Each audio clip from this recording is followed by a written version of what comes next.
Hi friends, welcome to Decluttered. In today's episode, we'll go through the JEE 2026 mains paper that came a couple of days ago.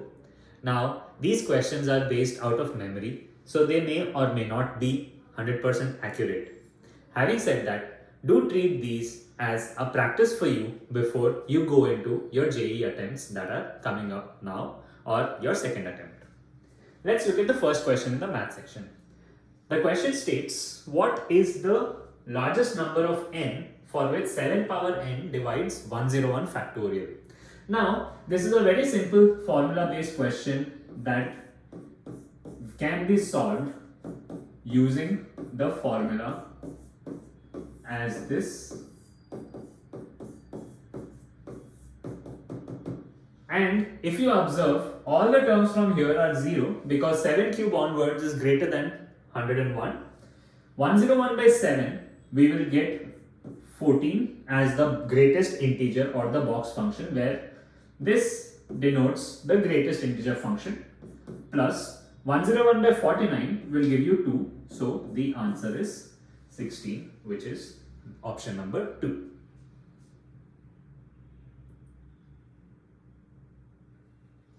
Let's look at this question that was based on calculus. They have given a certain expression for f of x and they're asking us what the value of f dash of 5 is. The place where this question looks confusing and tricky is they have used first derivatives, second derivatives and third derivatives in the expression.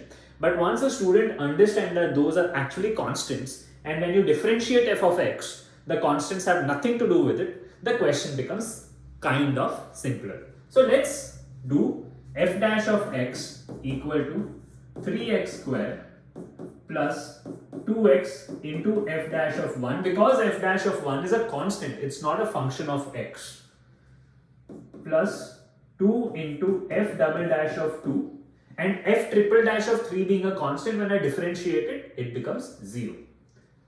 And I have f double dash, if I differentiate this again, as 6x plus 2 f dash of 1 plus 0. Now, I see that f double dash of 2 is equal to 12 plus 2 times f dash of 1. This is my equation 1. And I see f dash of 1 is 3 plus 2 times f dash of 1 plus 2 times f double dash of 2. This is equation 2. If I look at f double dash and 2 and f dash of 1 as variables, I have two equations and two variables. So if I substitute and solve this, I will get 0 is equal to 3 plus f dash of 1 plus 24 plus 4 times f dash of 1, which will give me minus 27 is 5 times f dash of 1. So that will give you f dash of 1 is minus 27 by 5. And I will plug this value into my f double dash of 2. F double dash of 2 is equal to 12 minus 54 by 5, which is going to give you 6 by 5.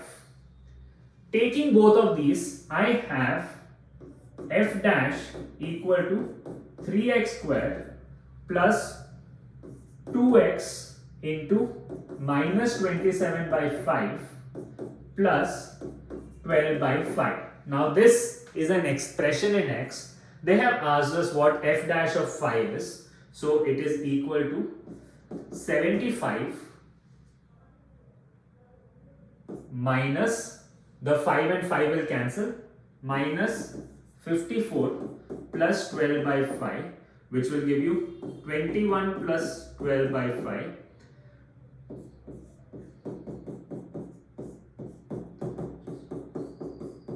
And that is my answer.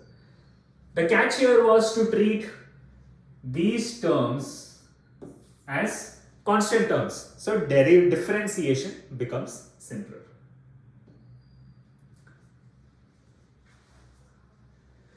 Now this was a question on conic section. Let's try to address it, right? We have a parabola that is given as y square is equal to 16x. From this, I know a is equal to 4. Standard form y square is equal to 4x. So the parametric form of the equation is 8t square, comma, so 4t square, comma, 8t is the parametric form of the equation of the parabola. Now, they have given that O is the vertex. So the coordinates of O is 0, 0 because the vertex lies at the origin. P lies on the parabola, so the coordinates of P are this, and A lies on the x-axis. So any point on A will be x, 0. And angle OPA. So if this is my parabola, this is the vertex, this is P. If this is point A, this is 90 degrees. Now I know that the slope of OP is 8t by 4t square, y2 minus y1 by x2 minus x1, which will give you 2 by t. So the slope of AP, since it is perpendicular, should be minus t by 2 is m of AP, which is equal, and this I know is equal to 8t minus 0 by 4t square minus x. So I will get, in terms of this will give you 8 into 2 into minus 1 is 4t square minus x, or x square minus 4t square is 12, 16. So x minus 4t square is 16. So x is equal to 4t square plus 16. Now the coordinates of the centroid is summation of the three coordinates by 3, which will give you 4t square plus 16 plus 4t square plus 0 by 3, comma 0 plus 8t plus 0 by 3, which is 8t square plus 16 by 3 and 8t by 3. This is my x, this is my y. So what I can write is 3x minus 16 divided by 8, the whole square is 3y by 8, the whole square. Upon simplification, I will get 3x minus 16 is 9y square into 8. Let's look at the options, and the answer is 2. You have to be quick when it comes to the calculations and always be thinking at the back of your head that how can you simplify the next step further without making any calculation mistakes. Now this was a very simple progressions related question. They are saying A1, A2 by 2, A3 by 2 power n. So essentially what they are saying is AI by 2 power I minus 1 are a GP, which means A2 by 2A1 is a common ratio R. A3 by 2A2 is a common ratio R. A4 by 2A3 is a common ratio R, which will bring me to the fact that A1, A2, A3, so on are in a GP with the common ratio as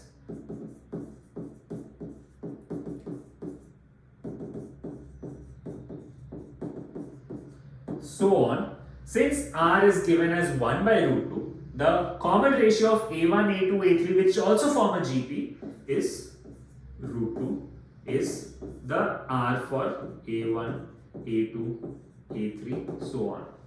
And they have said that the sum of the first 10 terms of the GP is 62.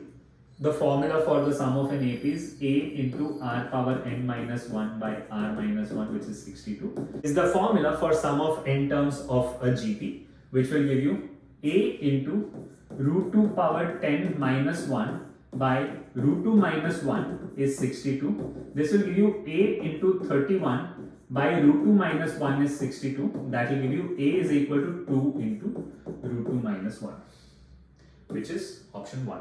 And that was a sitter question. Alright, let's look at this quadratic question where it says alpha beta are the roots of a given equation and alpha less than 1 equal to beta. Now observations, the quadratic has a greater than 1, greater than 0. So it's an upward facing parabola, and since alpha and beta are being compared to the real number, both the roots are real, and the graph will look something like this: alpha, beta, and there is 1. But since 1 lies between alpha, beta and it's an upward facing parabola, I can say that if this is f of x, then f of 1 is less than 0. So when I substitute f of 1, I will get 1 plus 2a plus 3a plus 10 is less than 0. So 5a is less than minus 11. So a is less than minus 11 by 4. The only option that satisfies this is option number 4. And that's the solve to the question.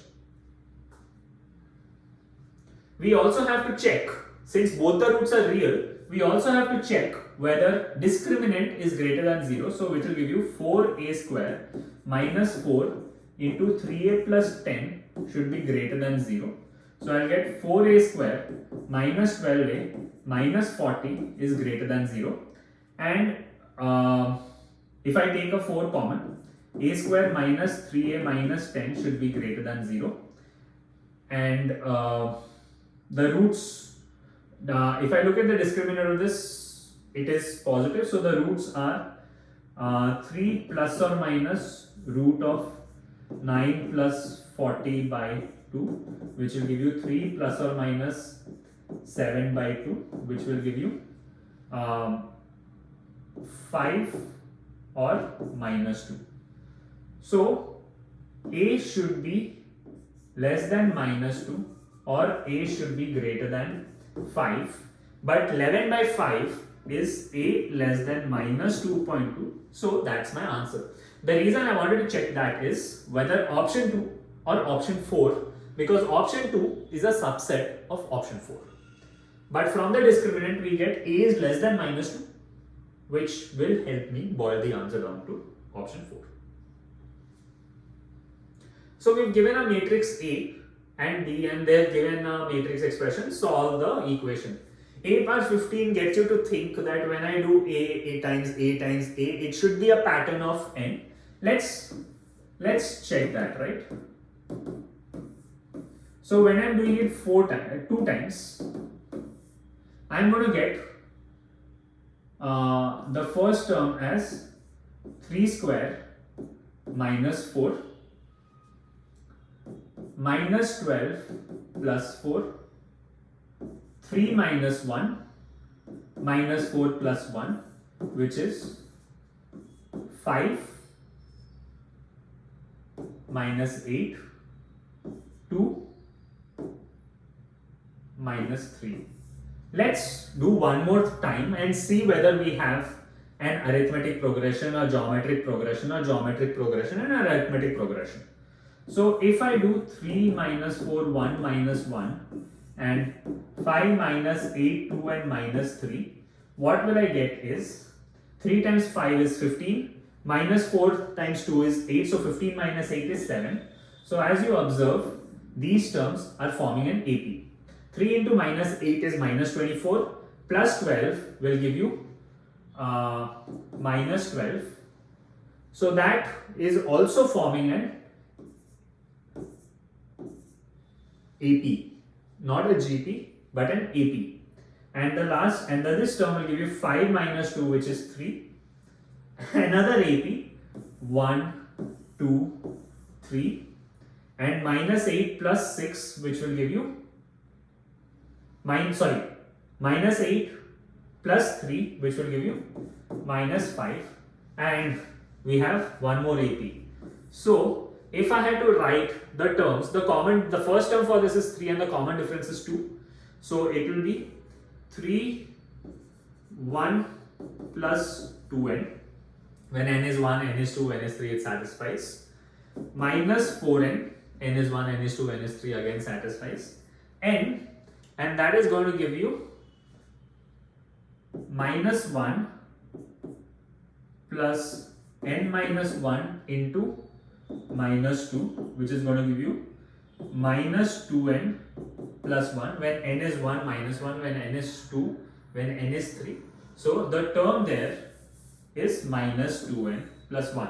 So a power 15 will be nothing but 31 minus 60, 15 minus 29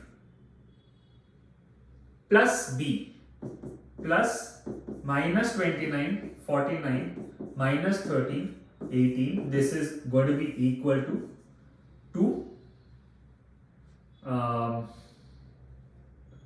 minus 11, 2 minus 11 times x, y is equal to 0, 0. So I have 2x minus 11y. So the expression is 2x minus 11y is equal to 0. And if I look at the options, 11 and 2, option 4 is the only one that satisfies the given expression.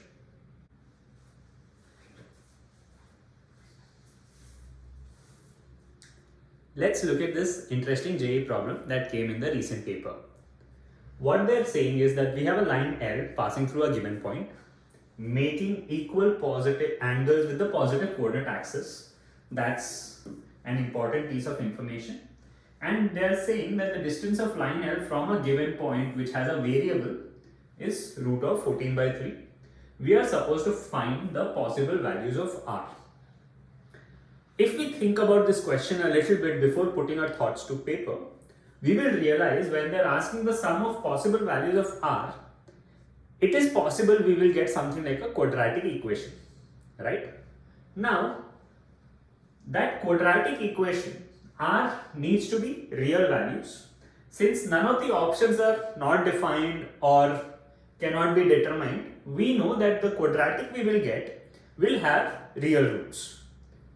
But the point is not to find the quadratic and solve for the values of R, but instead, once we realize we will get a quadratic, we just have to find minus b by a as the sum of the possible values of R. So we need not focus on the constant terms in the equation, but rather just put our efforts to forming the quadratic. The point, let's call this point A and let's call this point B. Now, AB bar is minus I cap plus phi minus r j cap plus k cap. And since the angles made by the line L is equal with all the coordinate axes, I know that L cap or a unit vector along this is given by this unit vector. Now, from distance formula, we know that the distance of point B from line L is written as mod of AB. This is going to be cos theta, so I need sin theta. Mod of AB into root of mod AB square minus AB dot L cap square divided by mod AB will come out. So we know that the distance is equal to root of 14 by 3. Mod AB square is 1 plus phi minus r the whole square plus 1 the whole square is mod AB square. This will get cancelled.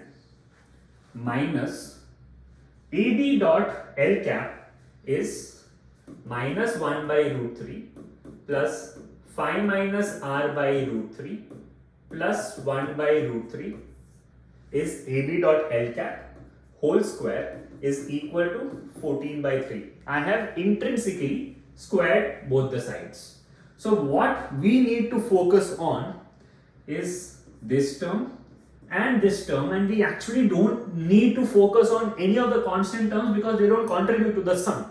So I will just ignore all of that, put it as some value k plus r square minus 10r is the quadratic term and the first degree term that we get from here, and from this we will get minus 1 by 3 into r square minus 10r, which means my equation, I can write it as 1 by 3 r square 2 by 3 r square minus 10r plus some constant equal to 0. That's it.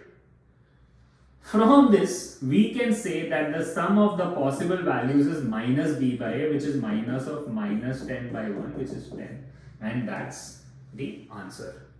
The trick here is to not waste your time finding all the constant terms because they are not relevant to the question. Let's look at this trigonometry and trigonometric equations question that had come in the recent paper. So we know that cot x is tan of pi by 2 minus x. So all I will do is write tan 3x equal to tan of pi by 2 minus x, and we know that the identity for tan is 3x is equal to n pi plus pi by 2 minus x. So that will give you 4x is equal to 2n plus 1 into pi by 2, which will give you x is equal to 2n plus 1 into pi by 8. Now 2n plus 1 pi by 8 is greater than or equal to 0 is less than or equal to 2 pi, right? N cannot be 0, n cannot be minus 1, so the lowest value of n is equal to 0 is the lowest value, and to get the highest value 2n plus 1 by 8 is less than or equal to, that will give you 2n plus 1 is less than or equal to 16, which will give you n is less than or equal to 7.5. So the values of n range from 0 to 7 and we have a total of 8 values.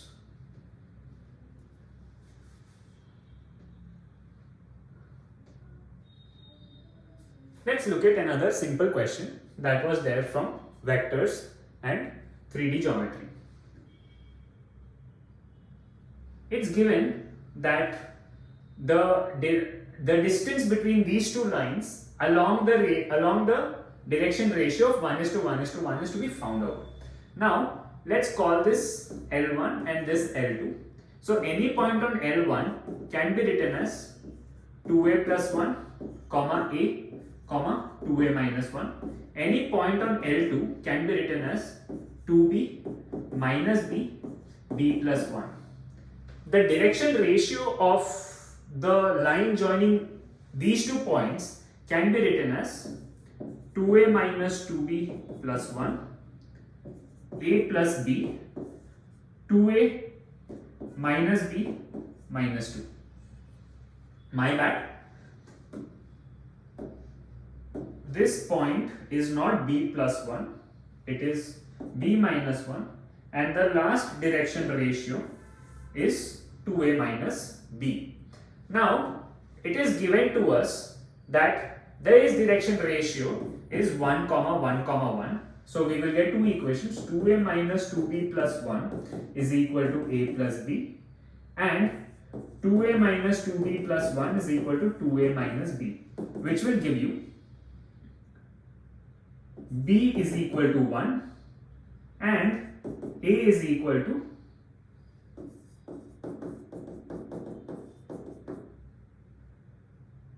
2. So if I plug 2 and 1 in this, I will get the points as 5, 2, 3 and 2, minus 1, 0. If we take the direction ratios, we get 3, 3, 3, and we have to find the square of the distance between these 2 points, which is going to be 3 square plus 3 square plus 3 square, which is 27.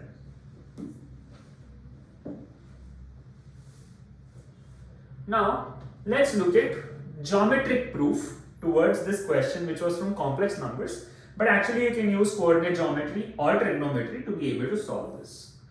We are given z on the Argand plane such that mod of z minus 5 is less than or equal to 3, which means this represents a circle centered at 5, 0, radius being 3. So this is going to be my circle. So this point is 2.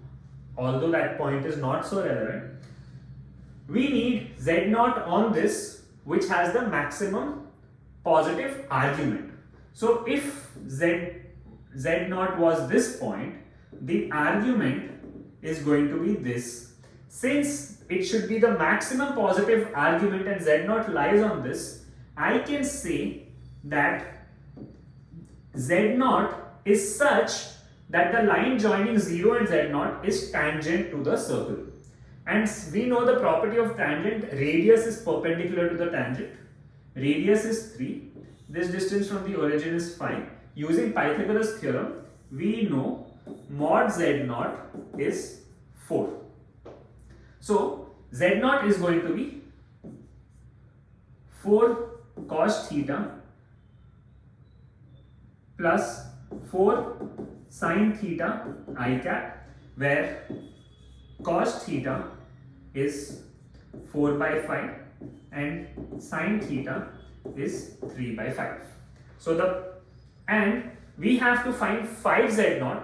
So 5z0 is 16 plus 12 I cap minus 12 by 5i z0 is going to be 16 I cap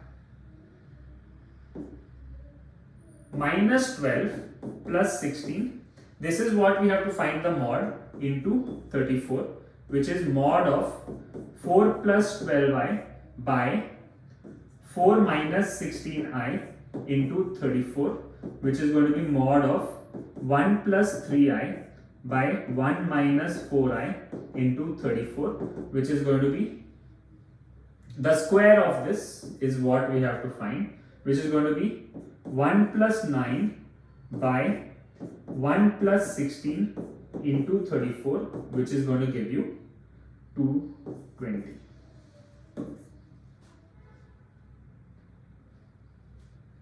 Let's look at this question. I know that n is tending to infinity and we have a summation with greatest integer function. For such questions, we have to use the Sandwich theorem. Box x is greater than or equal to x minus 1 is less than x. So box of k square by 3 power x is going to be less than or equal to k square by 3 power x minus 1 is going to be. Now, applying the limits on both sides, I know that it is going to be limit n tending to infinity 1 by n cube into summation k square by 3 power x minus 1 is the left hand thing, and the right hand thing is going to be limit n tending to infinity 1 by n cube into summation k square by 3 power x.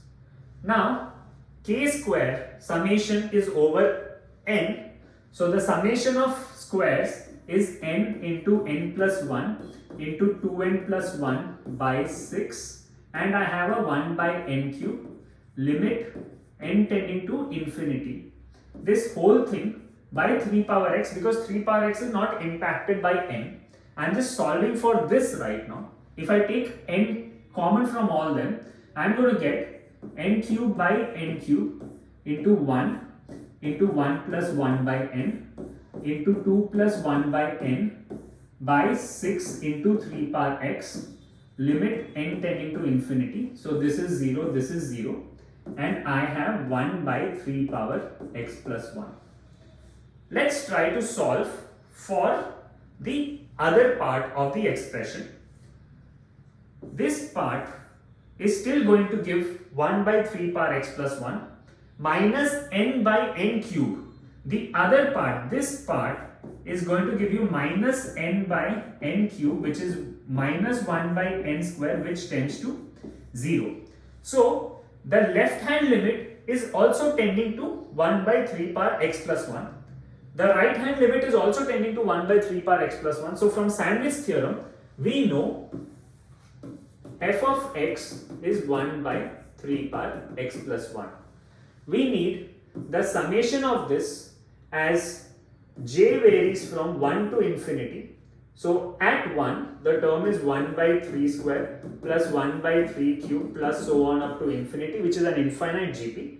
So we have 1 by 3 square by 1 minus 1 by 3. A by 1 minus r is the formula for an infinite GP as long as r is less than or equal to 1 into 12, which is going to give you 12 into 1 by 3 into 1 by 2, which is going to be equal to 2. Let's look at this question. It says that L represents the number of elements in R and M is the number of elements that I require to make set R symmetric. Means if A comma B is part of the set R, then B comma A should also be a part of the set R. First, let's define R. 2x is less than or equal to 3y. Now when x is 2, y can be any of these 5 values. So with x equal to 2, y can take any of the 5 values. So we have a total of 5 values when x is 2. Now when x is 3, 6 and y can also be, in that case, y can take 2 because 3 into 2 is 6. 3 into 2 is 6, they can be equal. So with x equal to 3 also, we have another 5 values. Let's take when x is equal to 4. Now when x is equal to 4, 2x is 8. Means y cannot be 2, but y can start from 3. 3, 4, 5 and 9. So we have 4 values when x is equal to 4. When x is equal to 5, 2x is 10. So y cannot be 3, y can be from 4. So we have 3 values. And when x is equal to 9, 2x is 18. So it can only have one value, that is 9, 9, because 3 times 5 is also 15, which is less than 18. So the total number of values we have, which is defined as L, is 18. Now let's see how many more terms we need to add to make it symmetric. 2, 3, 2, 2, 2, 3, 2, 4, 2, 5, 2, 9. If I take these terms, this is anyway included, so 2, 2 is a part. 2, 3, 3, 2 is also a part, which since I have 5 values. 4, 2 is not a part, so I need to add 4, 2. 5, 2 is also not a part, so I need to add 5, 2. And same way, I need to add 9, 2. So when x is 2, I need to add 3 terms to make it symmetric. Same way, when x is 3, 3, 3, 3, 4, is 4, 3 a part? Yes, 4, 3 is already a part. 3, 5, is 5, 3 a part? 5, 3 is not a part, so I need to add one more, and 3, 9. 9, 3 also I need to add. 4, 2 is not a part of this, so 4, 3, 3, 4 is already a part. 4, 4, 4, 5. Is 5, 4 a part? Yes. And 4, 9. 9, 4 I need to add. Right? And now with 5. 5, 3, 5, 4, 4, 5, 5, 5, 5, 9. I will need to add 9, 5 as the part. So I need to add 7 because with 9 we only have 9, 9, which is defined. So plus 7 m is 7, so the answer is 25. Symmetric is when if a comma b is part of the relation, b comma 1 also needs to be a part of the relation. I have to add these more parts to make this symmetric. Let's look at this calculation based question. Let's simplify it. It is defined as product of n equal to 1 to 12, 1 by 15c n plus 1 by 15c n plus 1. So if I take the LCM, I will get product of n equal to 1 to 12, 15c n plus 15c n plus 1 by 15c n into 15c n plus 1, which translates to product of n equal to 1 to 12, 16c n plus 1 by 15c n into 15c n plus 1. So far with me? Let's look at one more. NCR by NCR minus 1 is n factorial by r factorial into n minus r factorial divided by n factorial by r minus 1 factorial into n minus r minus 1 factorial. Sorry. NCR by n minus 1 CR is n factorial by n minus 1 factorial divided by r factorial into n minus r factorial. This is my NCR numerator, and the denominator is n minus r minus 1 factorial into r factorial,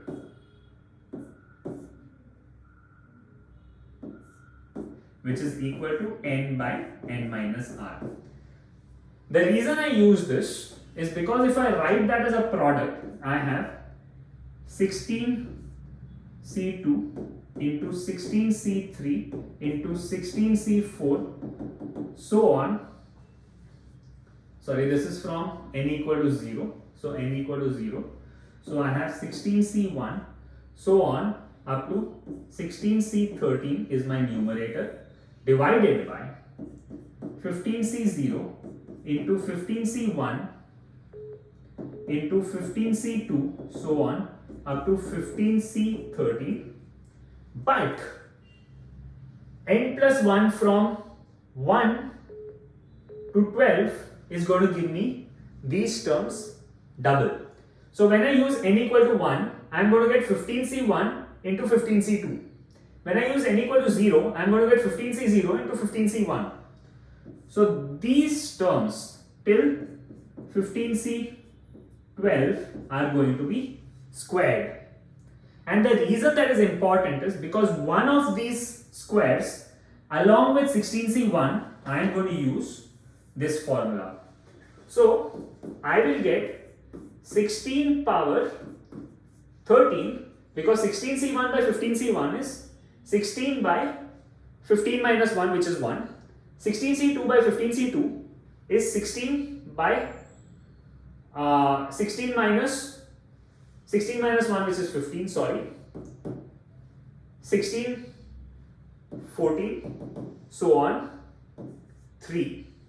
And the denominator, I will be left with 15c0 into 15c1 into so on up to 15c12. Because this 15c13 has gotten consumed with this, all the square terms and the 15c0 is what I am left with.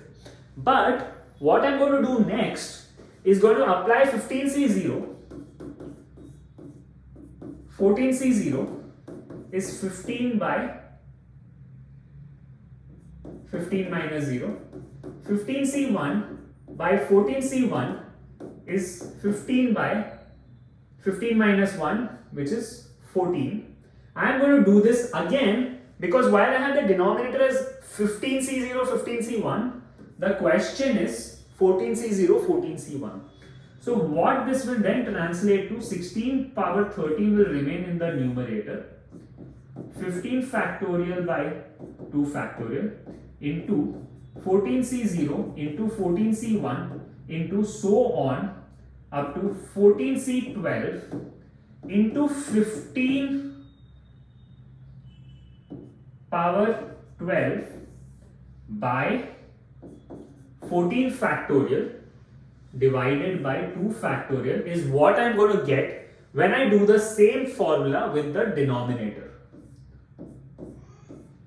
So I am left with 16 by 15 to the power 13 by the given denominator. So alpha is 16 by 15 and into 30 is going to give you 32, which is my answer. Another inverse trigonometry question in this year's paper. If I look at sine inverse x square plus cos inverse x square, the identity I know with sine inverse plus cos inverse is the sum, the linear sum, but this is sum of the squares.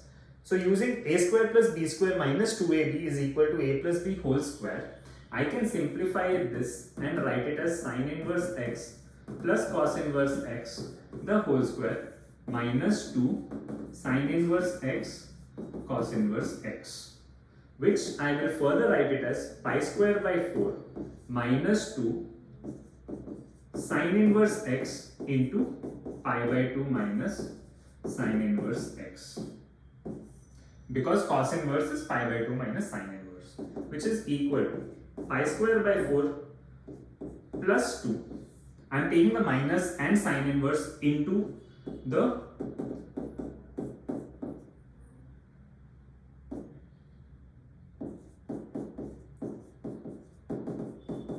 this is what I get. Now I need to do the completing the square inside, so I will multiply this with 2 and make this 4. So my b term becomes pi by 4, so I will add pi square by 16 and subtract pi square by 16 for completing the square, which is equal to pi square by 4, and this part goes to completing the square minus pi square by 8, because this pi square by 16 with a minus sign is coming out, plus 2 into sine inverse x minus pi by 4 the whole square. Now this is a square, and for us to find the maximum value we have to maximize this, given that this is my range. The maximum will occur for the square when sine inverse x is minus pi by 3, because it is defined in that. Minus biggest negative value and a negative value will give you a biggest positive, because it's a square. So we have pi square by 8 as the first two terms, plus 2 into pi by 3 plus pi by 4 the whole square, which is pi square by 8 plus 2 into 49 pi square by 144, which is pi square by 8 plus 49 pi square by 72, which is 58, 29 pi square by 36. And from here, comparing this with this, we can say n is equal to 29. Let's look at another vectors question that had come in this year's paper. If you would have tried it, they have given theta to be this angle, and since we have a dependency on mod r, let's find what the value of mod r is using cosine rule. We know cos theta is equal to mod r square minus mod q square minus mod p square by 2 times mod q mod p. Plugging in the values, I will get 1 by root 3 is mod r square minus 4 minus 12 by 8 root 3, which will give you mod r square is 8. So we have got the value of this. Now we have to find this. Let's simplify this. P bar cross q bar minus 3r bar whole square. Now I know that P bar plus R bar, based on the direction, is equal to Q bar. So that will give you P bar minus Q bar is equal to R bar. And the reason I am doing this is because I have a cross with P. So the P cross P is not going to impact because it's going to be 0, and P cross Q I know because cos theta is known. So this is going to be mod of P bar cross Q bar minus 3P bar minus 3Q the whole square, which is going to be mod of P bar cross minus 3P bar minus 2Q bar the whole square. And now P bar cross 3P bar is 0 because they are parallel vectors, and I have to find the mod with the 2 coming out of the square, 4 mod of P cross Q the whole square is this expression, and I will subtract mod of 3R square from that, which is 4. Mod P cross Q is mod P mod Q sine theta. Mod P is, and I'm going to square it, 2 root 3 the whole square into 2 the whole square. Cos theta is 1 by root 3. So sine square theta is 1 minus 1 by 3 minus 3 into 8, which is going to give you 4 into 12 into 4 into 2 by 3 minus 24. 64 times 2 is 128. 128 minus 24 is going to give you the answer as 104, and that's the correct answer. They have given a focal chord to this parabola passing through 16, 16, and a point alpha beta is internally dividing the focal chord in the ratio 2:3. The parabola is y square is equal to 16x, which will give you a is equal to 4. For this point 16, 16, the parametric form is 4t, 8, 80 square, 280. So this is the parametric form of this parabola. From here, we know that for 16, 16, t1 is equal to 2 because it is positive.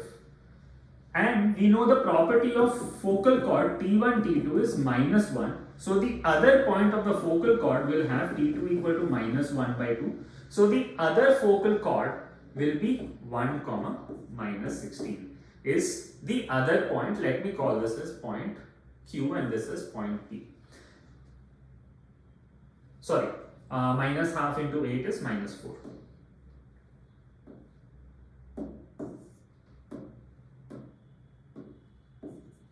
Now we have 2 points P and Q. The point alpha is internally dividing it in the ratio 2:3. We have to find the minimum value of alpha. So this is P, this is Q. So it can be 2:3 like this as the point A, or it could be 3:2 because we don't know the ratio 2:3 is from which point. It can be either of these 2 points, and we have to find whichever gives you the minimum value of alpha plus beta. Let's quickly solve for both the points, right? In this case, it is 16, 16. This is 1, minus 4. So using 2:3, 2 into 1 plus 3 into 16 by 5,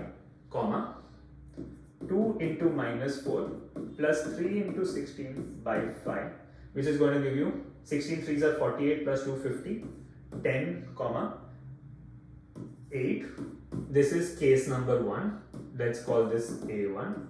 And for A2, it's going to be 3 into 1 plus 2 into 16 by 5, which is going to give you 51 by 5.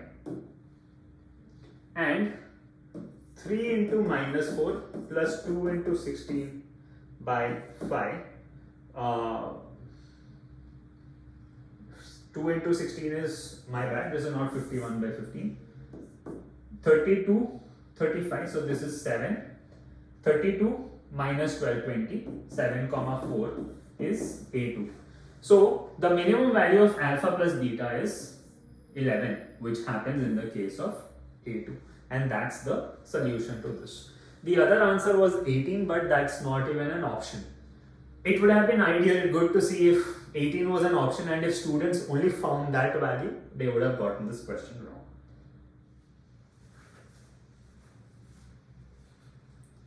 Let's look at this conic sections question that had come in the paper.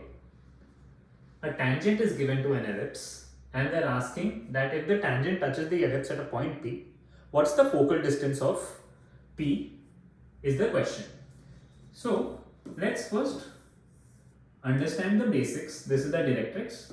We have a tangent, we have a random tangent touching at point P. This is F1, this is F2.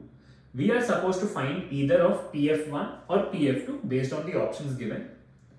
And we can relate PF1 or PF2 to the distance of P from the directrix, because that's going to make the solving easier. We know that for an ellipse, PF1 or PF2 is equal to E times the distance of the point from the directrix. Right?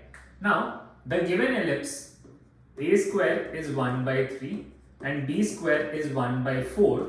That will give you E is equal to root of 1 minus 3 by 4, which is going to give you 1 by 2. So let's keep this aside. The equation of tangent is given as y is equal to root 7 by 4 minus alpha by 4x, and the condition for that line to be a tangent to an ellipse is c square is equal to a square n square plus b square. The way we get this is we will substitute this y into the ellipse, we will get a quadratic in x, and since it's a tangent it has only one solution, hence discriminant should be 0. So when we do this, we get 7 by 16 is equal to a square is 1 by 3, a square is 1 by 3, so and m is alpha square by 16 into 1 by 3, b square is 1 by 4. So I will get 7 is equal to alpha square by 3 plus 4, that will give you alpha square is 9, which will give you alpha is plus or minus 3. Now, since the line is touching in the positive quadrant, looking at the graph, I know that the slope of the line should be negative, and hence alpha will be equal to 3, because if alpha is minus 3, the slope becomes positive and the line would look something like this. So alpha is 3. Now we know that a is equal to 1 by root 3. The distance of the directrix from the origin is a by e, so that will give you 2 by root 3. X is equal to 2 by root 3. This is the directrix.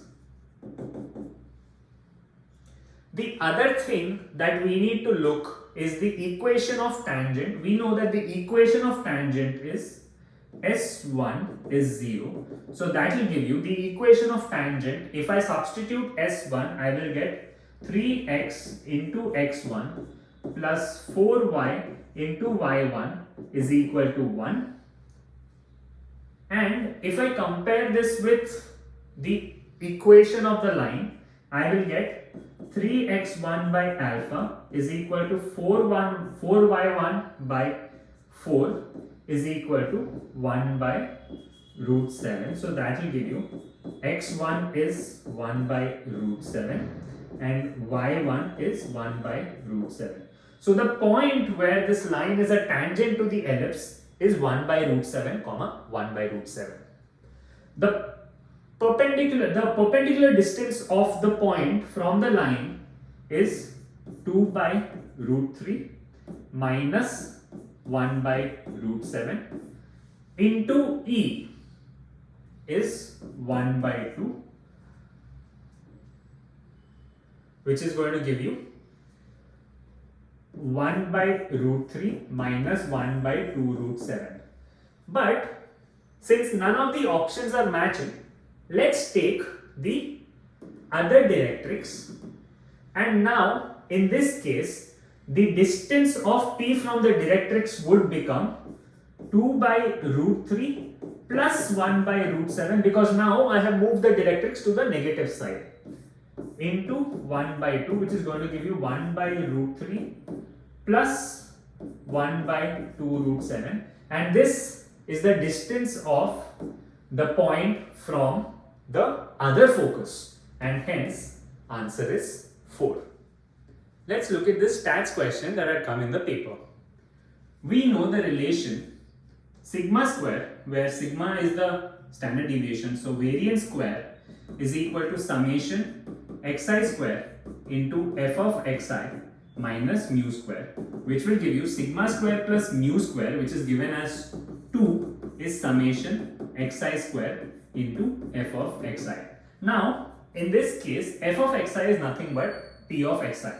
So when I substitute the equation, I will get 2 is equal to 0 square into 8a minus 1 by 30 plus 1 square into 4a minus 1 by 30 plus 4, which is 2 square, into 2a plus 1 by 30 plus 3 square, which is 9, into b.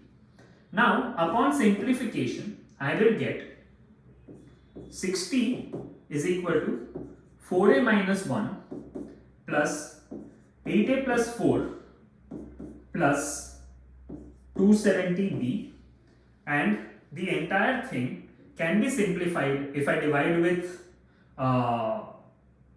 3, I will get 20 minus 1 is equal to 4a plus 90b, or 4a plus 90b is equal to 90. Let's call this equation 1. The second equation is from summation p of xi is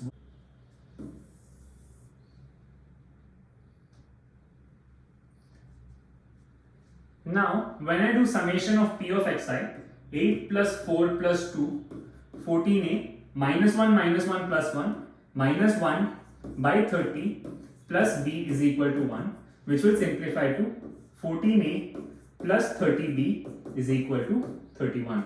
Let's call this equation number 2.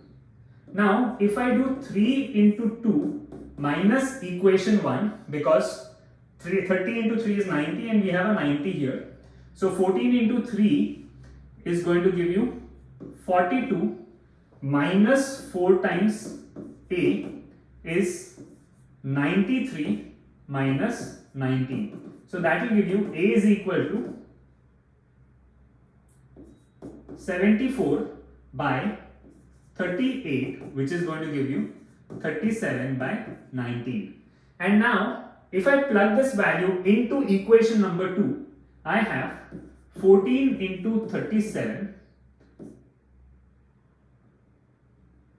divided by 19 plus 30b is equal to 31, or 31 into 19 minus 14 into 37 by 19 into 30 is b. What they're asking us is a by b, which is going to give you 37 into 30 divided by 31 into 19 minus 14 into 37. The numerator matches with only this value, hence the answer is 2. The denominator, if you simplify, you'll get 71, but that's how you solve this question.